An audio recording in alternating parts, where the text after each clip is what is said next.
നേരം ഇരുട്ടി തുടങ്ങിയിരിക്കുന്നു. ആ ഗ്രാമത്തിലെ ചെറുപ്പക്കാരെല്ലാം വൻ തയ്യാറെടുപ്പിലാണ്. കയ്യിലുള്ള ആയുധങ്ങളെല്ലാം എടുത്തോ എന്ന് ചിലർ നിർദ്ദേശങ്ങൾ കൊടുക്കുന്നു. അവനെ ഇന്നെൻ്റെ കയ്യിൽ കിട്ടിയാൽ അവൻ്റെ കഥ ഞാൻ കഴിക്കുമെന്ന് ചിലർ ആക്രോശിക്കുന്നു. ചിലർ പന്തമുണ്ടാക്കുന്നു, ചിലർ ഉണങ്ങിയ കൊതുമ്പും ചൂട്ടുകളും കൂട്ടിക്കെട്ടുന്നു. ഇന്നവനെ പൂട്ടിക്കെട്ടിയിരിക്കും എന്ന് ചിലർ പുറുപുറുക്കുന്നു. ഗ്രാമങ്ങളിലെ സ്ത്രീകൾ തിരഞ്ഞെടുക്കപ്പെട്ട ബന്ധുവീടുകളിലേക്ക് മാറി താമസിക്കുന്നു. ആ വീടുകളുടെ പരിസരത്തെല്ലാം ആയുധധാരികളായ പുരുഷന്മാർ കാവൽ നിൽക്കുന്നു. രാത്രിയുടെ അന്ത്യയാമങ്ങളും കഴിഞ്ഞ് പുലരുവോളം ഉറക്കമില്ലാതെ ആയുധധാരികളായ ചെറുപ്പക്കാർ ആ മനുഷ്യനെ കാത്തിരിക്കുകയാണ്. ഇരുട്ടിൻ്റെ മറവിൽ കയ്യിൽ ആയുധവുമേന്തി വരുന്ന ആ മരണദൂതനെ.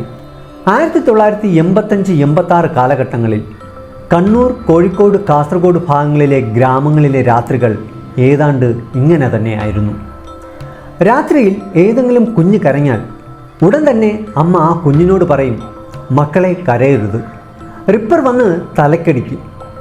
ഉടനെ തന്നെ കുഞ്ഞ് കരച്ചിൽ നിർത്തും. കാരണം അക്കാലത്ത് അന്തരീക്ഷത്തിൽ പോലും ഭീതിയുടെ നിഴൽ പടർത്തി ആ കൊലയാളിയുടെ സാന്നിധ്യം നിറഞ്ഞു നിന്നിരുന്നു.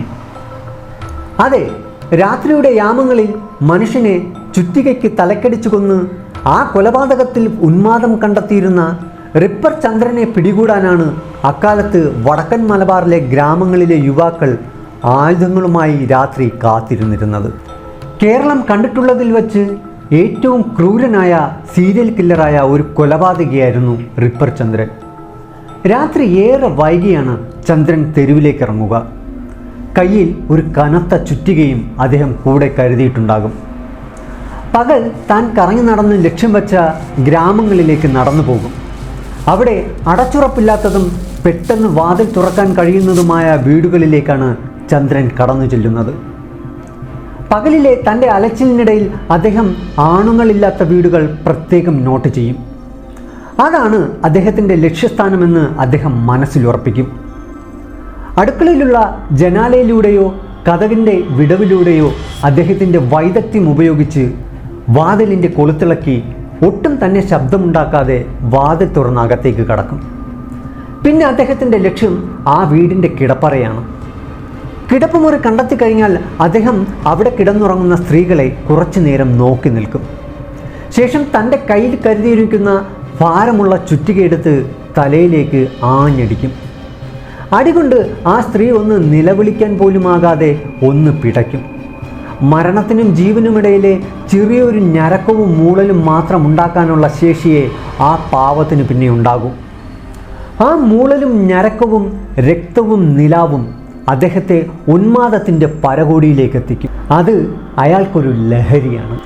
പെട്ടെന്ന് മരിക്കാത്ത സ്ത്രീകളെ അദ്ദേഹം മരിക്കുവോളം ബലാത്സംഗം ചെയ്യും, അദ്ദേഹത്തിൻ്റെ ആ ആസക്തി തീരുന്നതുവരെ. വടക്കൻ മലബാർ പ്രദേശങ്ങളിൽ ഇത്തരം കൊലപാതകങ്ങൾ ഉയർന്നു വന്നതോടുകൂടി റിപ്പർ എന്ന പേര് പരക്കുവാൻ തുടങ്ങി. ഒരു സീരിയൽ കില്ലറിൻ്റെ സാന്നിധ്യം പോലീസ് മനസ്സിലാക്കി. ലണ്ടനിലെ തെരുവുകളിൽ സ്ത്രീകളെ മാത്രം ലക്ഷ്യം വെച്ച് തലക്കടിച്ചു കൊല്ലുന്ന അജ്ഞാതനായ ഒരു കൊലയാളിയുടെ പേര് ജാക്ക് ദി റിപ്പർ എന്നായിരുന്നു. ഏകദേശം അതേ സമാനതയുള്ള കൊലപാതകമായതുകൊണ്ട് തന്നെ ചന്ദ്രൻ എന്ന ഈ കൊലയാളിക്ക് റിപ്പർ ചന്ദ്രൻ എന്ന പേര് ലഭിച്ചു. 1950 ഡിസംബർ 15 നീലേശ്വരത്തെ കരിന്തല എന്ന ഗ്രാമത്തിലായിരുന്നു ചന്ദ്രൻ ജനിച്ചത്. അറിയപ്പെടുന്ന മുഴുവൻ പേര് മുതുകുറ്റി ചന്ദ്രൻ എന്നായിരുന്നു. അദ്ദേഹത്തിൻ്റെ പിതാവിൻ്റെ മരണശേഷം പഠിത്തമൊക്കെ അവസാനിപ്പിച്ച ചന്ദ്രൻ തൻ്റെ 14ാമത്തെ വയസ്സിൽ ജന്മനാട് വിട്ട് കർണാടകയിലേക്ക് പോയി. അവിടെ മോഷണമായിരുന്നു അദ്ദേഹത്തിൻ്റെ തൊഴിൽ. അവിടെ വച്ച് തിമ്മയ്യ എന്നൊരാളെ പരിചയപ്പെട്ടു. തുടർന്നുള്ള ചന്ദ്രൻ്റെ മോഷണങ്ങൾക്ക് തിമ്മയ്യ കൂടി സഹായിയായിട്ടുണ്ടായിരുന്നു. കർണാടകത്തിൽ കോളത്ത് നല്ലൊരു മോഷണം നടത്തിക്കഴിഞ്ഞാൽ കൈനിറയെ കാശുമായി ചന്ദ്രൻ കേരളത്തിൽ തൻ്റെ ജന്മനാടായ നീലേശ്വരത്തെ കരിന്തലയിലേക്ക് വരും. ഇവിടെ പണം ലാവിഷായി ചിലവഴിച്ചിട്ടുള്ള ജീവിതമായിരുന്നു. ഇവിടുത്തെ നാട്ടുകാരോട് ചന്ദ്രൻ പറഞ്ഞിരുന്നത് തനിക്ക് കർണാടകയിൽ കച്ചവടമാണ് എന്നായിരുന്നു. മോഷണവും പിടിച്ചുപറിയും നിത്യജീവിതത്തിൻ്റെ ഭാഗമാക്കിയിരുന്ന ചന്ദ്രൻ്റെ മനസ്സ് പതിയെ പതിയെ ക്രൂരനായ ചെകുത്താനെ പോലെ ആയി തുടങ്ങി. മോഷണത്തിൻ്റെയും പിടിച്ചുപറിയുടെയും ലഹരിക്കപ്പുറം മറ്റൊരു തലത്തിലേക്ക് കൂടി ആനന്ദം കണ്ടെത്താൻ അദ്ദേഹം ആരംഭിച്ചു. അതിൻ്റെ ഫലമായി കർണാടകത്തിൽ 2 കൊലപാതകങ്ങൾ നടത്തി ചന്ദ്രൻ വീണ്ടും കേരളത്തിലേക്ക് വന്നു. അന്നു മുതൽ ആ മനുഷ്യമൃഗം കേരളത്തിൻ്റെ മണ്ണിലും തൻ്റെ ഇരകളെ തേടി സഞ്ചാരം ആരംഭിച്ചു. 1985 സെപ്റ്റംബർ 10 കാസർഗോഡ് ജില്ലയിലെ ചെമ്മാടിന് സമീപം താമസിക്കുന്ന രമണി എന്ന സ്ത്രീയായിരുന്നു കേരളത്തിലെ ചന്ദ്രൻ്റെ ആദ്യത്തെ ഇര. ചുറ്റിക കൊണ്ട് തലക്കടിച്ചായിരുന്നു ആ കൊലപാതകം. തൊട്ടടുത്ത മാസം മഞ്ചേശ്വരത്ത് ഒരു കുടുംബത്തിലെ 3 പേരെ ചന്ദ്രൻ പിക്കാസ് കൊണ്ട് തലക്കടിച്ചു കൊലപ്പെടുത്തി. മലബാർ മേഖലകളിലെ പലയിടങ്ങളിലും തലക്കടിച്ചുള്ള കൊലപാതകങ്ങൾ കൂടിക്കൂടി വന്നു. വീട്ടിൽ സ്ത്രീകൾ മാത്രമുണ്ടായിരുന്ന സമയത്തായിരുന്നു ആ കൊലപാതകങ്ങളെല്ലാം നടന്നിരുന്നത്. വടക്കൻ മലബാറാകെ ഞെട്ടിവിറച്ചു. പോലീസ് അന്വേഷണം വ്യാപിപ്പിച്ചു. സംശയം തോന്നുന്നവരെയെല്ലാം പോലീസും നാട്ടുകാരും ചേർന്ന് വളഞ്ഞു പിടിച്ച് ചോദ്യം ചെയ്ത് വിട്ടയച്ചു. ആ സീരിയൽ കില്ലറിനെ പിടിക്കാതെ തങ്ങളുടെ വീട്ടിലെ സ്ത്രീജനങ്ങൾക്ക് സുരക്ഷിതമുണ്ടാകില്ല എന്ന് അവിടുത്തെ നാട്ടുകാർ ഭയപ്പെട്ടിരുന്നു. അർദ്ധരാത്രിയിൽ മനുഷ്യൻ്റെ ജീവനും സ്വത്തിനും ഭീഷണിയായി മാറിയ കൊലയാളിയെ പിടികൂടാൻ പോലീസ് 4 പാടും വലവീശി. നൈറ്റ് ഡ്യൂട്ടിയിലുണ്ടായിരുന്ന പോലീസുകാർ തങ്ങളുടെ ഭാര്യമാരെ വീട്ടിൽ തനിച്ചാക്കി പോകാൻ ഭയപ്പെട്ടിരുന്നു. സുരക്ഷിതമായ ബന്ധുവീടുകളിലേക്ക് മാറ്റി നിർത്തുകയോ പെട്രോളിംഗ് സമയങ്ങളിൽ ജീപ്പിൽ ഒപ്പം കൂട്ടുകയുമോ ഒക്കെ ചെയ്യുമായിരുന്നു. കാരണം അവരെ വീട്ടിൽ തനിച്ചാക്കിയാൽ അത് അപകടമാണെന്ന് പോലീസുകാർ പോലും ഭയപ്പെട്ടിരുന്നു എന്ന് ഓർക്കുമ്പോഴാണ് അക്കാലത്ത് തുടർച്ചയായിട്ട് കൊലപാതക പരമ്പര നടത്തിയിരുന്ന ആ സീരിയൽ കില്ലറായ റിപ്പർ ചന്ദ്രൻ എന്ന ആ കൊടും ക്രിമിനൽ എത്രത്തോളം അപകടകാരിയായിരുന്നുവെന്ന് നമുക്ക് മനസ്സിലാകുന്നത്. അക്കാലത്ത് EK നായനാർ തൻ്റെ പാർട്ടിയുടെ യുവജന സംഘടനകളോട് റിപ്പറിനെ പിടികൂടുവാനുള്ള ഉദ്യമത്തിൽ പോലീസുകാർക്കും നാട്ടുകാർക്കും സഹായികളായി പങ്കാളികളാകണമെന്ന് ആഹ്വാനം ചെയ്യുകയുണ്ടായി. ഇതിനിടയിലും കണ്ണൂരിലും കാസർഗോഡും കോഴിക്കോടിൻ്റെയും വിവിധ കോണുകളിൽ തലക്കടിച്ചുള്ള കൊലപാതക പരമ്പര തുടർന്നുകൊണ്ടേയിരുന്നു. ഈ സമയങ്ങളിൽ നാട്ടിലാകെ പല കിംവദന്തികളും പടർന്നു. കൊലയും കൊള്ളയും ബലാത്സംഗവും നടത്തിക്കഴിഞ്ഞാൽ ആ കൊലയാളി പറശ്ശിനിക്കടവ് അമ്പലത്തിൽ വരുമെന്നും അവിടെ ദൈവത്തോട് പ്രാർത്ഥിക്കുമെന്നും വഴിപാടുകളിലൂടെയും കാണിക്കകളിലൂടെയും ദൈവത്തിൻ്റെ പങ്ക് അദ്ദേഹം കൃത്യമായി കൊടുക്കുന്നത് കൊണ്ടാണ് കൊലയാളിയെ ആർക്കും കണ്ടെത്താൻ കഴിയാത്തത് എന്നുമൊക്കെ പല വിചിത്ര കഥകളും പടർന്നിരുന്നു. ആരാണ് ഈ കൊലപാതകത്തിന് പിന്നിലെന്ന് ആർക്കും തന്നെ മനസ്സിലാകാത്ത ആ സാഹചര്യത്തിൽ റിപ്പർ ചന്ദ്രൻ തൻ്റെ 8ാമത്തെ കൊലപാതകം വിജയകരമായി പൂർത്തിയാക്കിയിരുന്നു. ഇതിനിടയിൽ കണ്ണൂരിൽ ഒരു സ്ത്രീ ഇതേ സമാനമായ രീതിയിൽ ആക്രമിക്കപ്പെട്ടു. എന്നാൽ ആ സ്ത്രീ മരണത്തിൽ നിന്നും അത്ഭുതകരമായി രക്ഷപ്പെട്ടു. അവരിൽ നിന്നുമാണ് പോലീസിന് കൊലപാതകയുടെ ആക്രമണ രീതി മനസ്സിലായത്. ഇതേ സമാനമായ 2 കൊലപാതക കേസുകൾ കർണാടകയിലും റിപ്പോർട്ട് ചെയ്യപ്പെട്ടിട്ടുണ്ടായിരുന്നു. പ്രതി കണ്ണൂരിലുണ്ടെന്ന് മനസ്സിലാക്കിയ പോലീസ് രാത്രി പെട്രോളിംഗ് ശക്തമാക്കി. സംശയാസ്പദമായ രീതിയിൽ രാത്രിയിൽ അലങ്ങിത്തിരിഞ്ഞ് നടക്കുന്ന ആൾക്കാരെ മുഴുവൻ പോലീസ് പിടിച്ച് ലോക്കപ്പിലാക്കി. അവരുടെ ഫിംഗർ പ്രിൻറ്റും അഡ്രസ്സും മറ്റ് ഡീറ്റെയിൽസും ഫോട്ടോസും ശേഖരിക്കുക എന്നതായിരുന്നു പോലീസിൻ്റെ ലക്ഷ്യം. അങ്ങനെ തുടർന്നുകൊണ്ടിരുന്ന നൈറ്റ് പെട്രോളിങ്ങിനിടയിൽ പിടിക്കപ്പെട്ട ഒരുപാട് ആൾക്കാരെ നേരെ തളിപ്പറമ്പ് പോലീസ് സ്റ്റേഷനിൽ കൊണ്ടുവന്നു. ഈ ആൾക്കാരുടെ കൂട്ടത്തിൽ റിപ്പർ ചന്ദ്രനും ഉണ്ടായിരുന്നു. അദ്ദേഹത്തിൻ്റെ ഇരയെ തേടിയുള്ള യാത്രയിലായിരുന്നിരിക്കാം. രാത്രി അസമയത്ത് നടന്നു പോകുന്നത് സംശയാസ്പദമായ രീതിയിൽ ശ്രദ്ധയിൽപ്പെട്ട പെട്രോളിംഗ് നടത്തിയിരുന്ന പോലീസുകാർ മറ്റുള്ളവരെ പോലെ തന്നെ ചന്ദ്രനെയും സംശയത്തിൻ്റെ പേരിൽ പിടിച്ച് തളിപ്പറമ്പ് പോലീസ് സ്റ്റേഷനിൽ കൊണ്ടുവരികയായിരുന്നു. അദ്ദേഹത്തിൻ്റെ കൂടെ ഇതുപോലെ മറ്റ് പല ഭാഗങ്ങളിൽ നിന്ന് പിടിക്കപ്പെട്ടവരും ഉണ്ടായിരുന്നു. അവരുടെ എല്ലാം ഫിംഗർ പ്രിൻറ്റും ഫോട്ടോസും പേരും അഡ്രസ്സും ശേഖരിക്കുക എന്നതായിരുന്നു പോലീസിൻ്റെ ലക്ഷ്യം. പോലീസ് എല്ലാവരുടെയും ഇത്തരം ഡീറ്റെയിൽസ് എല്ലാം കളക്ട് ചെയ്തു. രാത്രി ആയതിനാൽ തന്നെ ഇവരെ പുറത്തു വിടാതെ ലോക്കപ്പിൽ തന്നെ ഇട്ടിരുന്നു. ഇതിൽ ശ്രദ്ധേയമായ മറ്റൊരു കാര്യം എന്തെന്ന് വെച്ചാൽ പോലീസ് ഫിംഗർ പ്രിൻ്റ് എടുക്കുമ്പോഴും ഫോട്ടോസ് എടുക്കുമ്പോഴും പേരും അഡ്രസ്സും രേഖപ്പെടുത്തുമ്പോഴും ഒന്നും തന്നെ യാതൊരു തരത്തിലുമുള്ള പരിഭ്രമമോ പേടിയോ വെപ്രാളമോ ഒന്നും തന്നെ ചന്ദ്രൻ പ്രകടമാക്കാതെ മറ്റുള്ളവരെ പോലെ തന്നെ പോലീസുകാരോട് നിസ്സംഗമായി സഹകരിച്ചത് കൊണ്ട് തന്നെ പോലീസുകാർക്ക് ഇയാളിലും വലിയ സംശയമൊന്നും തോന്നിയില്ല. പിറ്റേ ദിവസം രാവിലെ ഏതാണ്ട് 10 മണിയൊക്കെ കഴിയുന്ന സമയത്ത് കർഷക സമരത്തിൽ അറസ്റ്റ് ചെയ്യപ്പെട്ട 60ഓളം പേരെ തളിപ്പറമ്പ് പോലീസ് സ്റ്റേഷനിലേക്ക് കൊണ്ടുവന്നു. ലോക്കപ്പ് നിറങ്ങിക്കിടന്നിരുന്നതിനാൽ തന്നെ തലേ ദിവസം ഫിംഗർ പ്രിൻറ്റും അഡ്രസ്സും രേഖപ്പെടുത്തിയവരെ തുറന്നുവിടാൻ പോലീസ് തീരുമാനിച്ചു. അങ്ങനെ തുറന്നുവിട്ടവരുടെ കൂട്ടത്തിൽ റിപ്പർ ചന്ദ്രനും ഉണ്ടായിരുന്നു.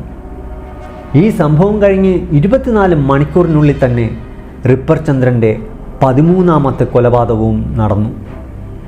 അതും തളിപ്പറമ്പ് പ്രദേശത്തെ അടച്ചുറപ്പില്ലാത്ത വീട്ടിൽ ഒരു സ്ത്രീയുടെ കൊലപാതകമായിരുന്നു അത്. എന്നാൽ ആ കൊലപാതകത്തിൽ ചന്ദ്രന് ചില പിഴവുകൾ പറ്റി. ആ കൊലപാതകത്തിന് ഒരു ദൃക്സാക്ഷിയുണ്ടായി. കൊല്ലപ്പെട്ട സ്ത്രീയുടെ 6 വയസ്സ് മാത്രം പ്രായമുള്ള മകളായിരുന്നു ചന്ദ്രൻ പോലും അറിയാത്ത ആ ദൃക്സാക്ഷി. തൻ്റെ അമ്മയെ അജ്ഞാതനായ ഒരാൾ ആക്രമിക്കുന്നത് കണ്ട് സ്തബ്ധയായ ആ പെൺകുട്ടി വീടിൻ്റെ പുറകുവശത്തെ തുറന്നു കിടക്കുന്ന വാതിൽ വഴി ഇറങ്ങി ഓടി വീടിന് സമീപത്തുള്ള ഒരു മരച്ചുവട്ടിലെ കുറ്റിക്കാട്ടിൽ ഒളിച്ചിരുന്നു. അവിടെ ഇരുന്നു കൊണ്ട് വീട്ടിനുള്ളിൽ നടക്കുന്നത് എന്താണെന്ന് ആ പെൺകുട്ടിക്ക് വ്യക്തമായി കാണാമായിരുന്നു. ഒരൊറ്റ ശബ്ദം പോലും എടുക്കാൻ കഴിയാത്ത തരത്തിൽ പേടിച്ചരണ്ടായിരുന്നു ആ പെൺകുട്ടി ആ മരച്ചുവട്ടിൽ ഇരുന്നിരുന്നത്. കൊലപാതകം കഴിഞ്ഞ് അയാൾ പുറത്തിറങ്ങി. നിലാവട്ടത്തിൽ അയാളുടെ മുഖം ആ പെൺകുട്ടി വ്യക്തമായി കണ്ടു. കൊലപാതകത്തിൻ്റെ ആലസ്യത്തിൽ അദ്ദേഹം ഇടുപ്പിൽ കരുതിയിരുന്ന മദ്യക്കുപ്പി പുറത്തെടുത്ത് അതിൽ ബാക്കിയുണ്ടായിരുന്ന മദ്യം കുടിച്ചു തീർത്ത് ആ കാലിക്കുപ്പി അടുത്ത കുറ്റിക്കാട്ടിലേക്ക് വലിച്ചിറങ്ങിയ ശേഷം നടന്നുപോയി. സംഭവം അറിഞ്ഞെത്തിയ പോലീസുകാർ ആ പെൺകുട്ടിക്ക് കുറേ ഫോട്ടോഗ്രാഫുകൾ കാണിക്കുന്നു. ആ ഫോട്ടോഗ്രാഫിൽ നിന്നും തൻ്റെ അമ്മയുടെ ഘാതകനെ ആ 6 വയസ്സുകാരി വളരെ പെട്ടെന്ന് തന്നെ തിരിച്ചറിഞ്ഞു. കൊലപാതകി കുടിച്ച് വലിച്ചെറിഞ്ഞ ആ മദ്യക്കുപ്പി ഫോറൻസിക് ലാബിലേക്ക് അയക്കപ്പെട്ടു. അതിൽ നിന്നും വ്യക്തമായ 1-2 ഫിംഗർ പ്രിൻറ്റുകൾ ലഭിച്ചു. തളിപ്പറമ്പ് പോലീസ് സ്റ്റേഷനിൽ അന്ന് ശേഖരിച്ചിരുന്ന വിരലടയാളത്തിൽ നിന്നും ഈ വിരലടയാളവുമായി പോലീസുകാർ ഒത്തുനോക്കി. അങ്ങനെ ഒത്തുനോക്കിയതിൽ നിന്നും കൊലപാതകയെ പോലീസുകാർ തിരിച്ചറിഞ്ഞു. മുതുകുറ്റി ചന്ദ്രൻ എന്നറിയപ്പെടുന്ന റിപ്പർ ചന്ദ്രൻ. ചന്ദ്രനായി പോലീസുകാർ പരക്കം പാഞ്ഞു. ഒടുവിൽ കർണാടകത്തിലെ ഒരു ഉൾനാടൻ പ്രദേശത്തു നിന്നും ചന്ദ്രനെ പോലീസുകാർ പിടിക്കുമ്പോൾ അദ്ദേഹം 14ാമത്തെ കൊലപാതകവും കൂടി ചെയ്തിട്ടുണ്ടായിരുന്നു കർണാടകയിൽ. കർണാടകത്തിലും കേരളത്തിലുമായി 14 കൊലപാതകങ്ങൾ ചെയ്തത് ചന്ദ്രനാണെന്ന് അസംയുക്തമായി മനസ്സിലാക്കിയ കോടതി ചന്ദ്രന് വധശിക്ഷ വിധിച്ചു. ജയിൽവാസത്തിലുടനീളം ചന്ദ്രൻ വളരെ ശാന്തനായിട്ടാണ് കാണപ്പെട്ടത്. എന്നാൽ തൻ്റെ വധശിക്ഷയുടെ നാളുകൾ അടുക്കുന്തോറും ചന്ദ്രൻ അസ്വസ്ഥനായിരുന്നു. സെല്ലിന് പുറത്ത് കാവൽ നിന്നിരുന്ന പോലീസുകാരനോട് തനിക്ക് തെറ്റുപറ്റിയതാണെന്നും തനിക്ക് മാപ്പ് തുറന്നു വിടണമെന്നും അദ്ദേഹം അപേക്ഷിച്ചു. അങ്ങനെ മാനസിക വിഭ്രാന്തിയൊക്കെ കാണിച്ച ചന്ദ്രനെ ഏകാന്ത തടവിലേക്ക് മാറ്റി. ഒരു ദയാദാക്ഷിണ്യവുമില്ലാതെ 14 കൊലപാതകങ്ങൾ നടത്തിയ ചന്ദ്രന് സ്വന്തം ജീവനിൽ പേടിയുണ്ടായി. വധശിക്ഷ നടപ്പിലാക്കുന്നതിൻ്റെ തലേ ദിവസം അത്താഴത്തിന് ചന്ദ്രന് ഇഷ്ടമുള്ള ഭക്ഷണമൊക്കെ നൽകി. പിറ്റേ ദിവസം സൂര്യോദയം കാണാൻ താൻ ഭൂമിയിൽ ഉണ്ടാകില്ല എന്ന തിരിച്ചറിവിൽ വിറയാർന്ന കൈകളോടെ ചന്ദ്രൻ തൻ്റെ അവസാനത്തെ അത്താഴം കഴിച്ചു. പിറ്റേ ദിവസം 1991 ജൂലൈ 6 പുലർച്ചെ 3 മണി ചന്ദ്രൻ താമസിക്കുന്ന സെൽ പോലീസുകാർ വന്ന് തുറന്നു. എന്നിട്ട് അദ്ദേഹത്തോട് കുളിച്ചു വരാൻ ആവശ്യപ്പെട്ടു. ജീവൻ്റെ അവസാന നിമിഷങ്ങളാണെന്ന് ബോധ്യപ്പെട്ട ചന്ദ്രൻ്റെ മനസ്സ് ദുഃഖത്താൽ വിറയ്ക്കുന്നുണ്ടായിരുന്നു. വിറയാർന്ന ശരീരവും ഇടർന്ന ചുവടുകളുമായി അദ്ദേഹം ആ വലിയ ടാങ്കിൽ നിന്നും വെള്ളം കോരി കുളിച്ചു. പുത്തൻ വസ്ത്രങ്ങളിട്ടു. ഉദ്യോഗസ്ഥൻ അയാൾ ചെയ്ത തെറ്റും അതിന് കോടതി വിധിച്ച ശിക്ഷയും എന്താണെന്ന് അദ്ദേഹത്തെ വായിച്ചു കേൾപ്പിച്ചു.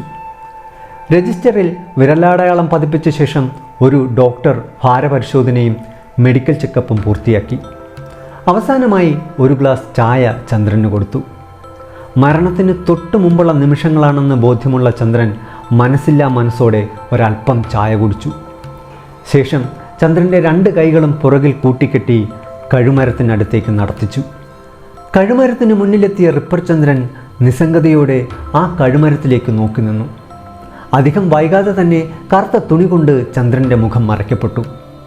അടുത്തു നിന്ന് പോലീസുകാർക്ക് വരെ ചന്ദ്രൻ്റെ ഹൃദയമിടിപ്പിൻ്റെ വേഗത വ്യക്തമായി കേൾക്കാമായിരുന്നു. ആരാച്ചാർ ആ കൊലക്കയർ അയാളുടെ കഴുത്തിലിട്ട് മുറുക്കി. ചുറ്റിലും നിശബ്ദത തളം കെട്ടി നിന്നു. റിപ്പർ ചന്ദ്രൻ്റെ മരണഭയത്തിൻ്റെ ഹൃദയമിടിപ്പ് മാത്രം അവിടെ കേൾക്കാമായിരുന്നുള്ളൂ. റിപ്പർ ചന്ദ്രന് കൊലക്കയർ എണീച്ച ആ ആരാച്ചാർ കൊലമരത്തിൻ്റെ ലിവറിനരികിലേക്ക് നടന്നു. ആരാച്ചാർ ആ ലിവർ വലിച്ചു. 14 ജീവനുകളെടുത്ത കേരളത്തിൻ്റെ ചരിത്രത്തിൽ കണ്ടിട്ടുള്ളതിൽ വെച്ച് ഏറ്റവും ക്രൂരനായ കൊലപാതക പരമ്പരകൾ നടത്തിയ റിപ്പർ ചന്ദ്രൻ്റെ കഥ 1991 ജൂലൈ മാസം 6-ാം തീയതി പുലർച്ചെ കണ്ണൂർ സെൻട്രൽ ജയിലിലെ കൊലക്കയറിൽ അവസാനിച്ചു. ജനരോക്ഷം ഭയന്ന് സഹോദരൻ ചന്ദ്രൻ്റെ ബോഡി ഏറ്റുവാങ്ങാൻ വിസമ്മതിച്ചു. തുടർന്ന് മുതുകുറ്റി ചന്ദ്രൻ എന്ന റിപ്പർ ചന്ദ്രൻ്റെ ബോഡി പോലീസ് പൊതു ശ്മശാനത്തിൽ സംസ്കരിച്ചു. ഈ വീഡിയോ നിങ്ങൾക്ക് ഉപകാരപ്രദമായിട്ടുണ്ടെന്ന് കരുതുന്നു. ഈ വീഡിയോയെക്കുറിച്ചുള്ള അഭിപ്രായങ്ങൾ നിങ്ങൾ തീർച്ചയായിട്ടും കമൻറ്റ് ചെയ്യാൻ മറക്കരുത്. വളരെ വ്യത്യസ്തമായ വീഡിയോകൾക്കായി ഈ ചാനൽ ഇപ്പോൾ തന്നെ സബ്സ്ക്രൈബ് ചെയ്ത് കൂടെ കൂടിക്കോ. മറ്റൊരു വീഡിയോയിൽ നമുക്ക് വീണ്ടും കാണാം. അതുവരെയ്ക്കും it's me Aneesh Robinson signing of.